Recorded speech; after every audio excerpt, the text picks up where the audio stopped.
জাতীয় নাগরিক পার্টি মানিকগঞ্জ জেলা সমন্বয় কমিটি ঘোষণা করা হয়েছে। এতে প্রধান সমন্বয়কারী করা হয়েছে অ্যাডভোকেট জাহিদুর রহমানকে। বিস্তারিত থাকছে মোবারক হোসেনের প্রতিবেদনে। যুগ্ম সমন্বয়কারী হিসেবে দায়িত্ব পেয়েছেন অ্যাডভোকেট AHM মাহফুজ সহ 9 জন এবং আরও 17 জনকে সদস্য করা হয়েছে। শুক্রবার 13 জুন এনসিপির কেন্দ্রীয় কমিটির সদস্য সচিব আক্তার হোসেন এবং মুখ্য সংগঠক সার্জিস আলমকে স্বাক্ষরিত প্যাডে এই কমিটির ঘোষণা করা হয়।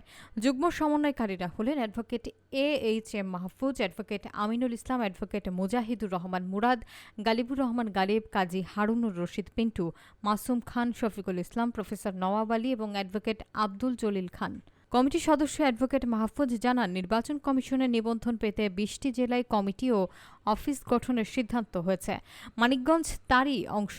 7 উপজেলায় কমিটি গঠন এবং সদস্য সংগ্রহ কার্যক্রমও চলমান রয়েছে।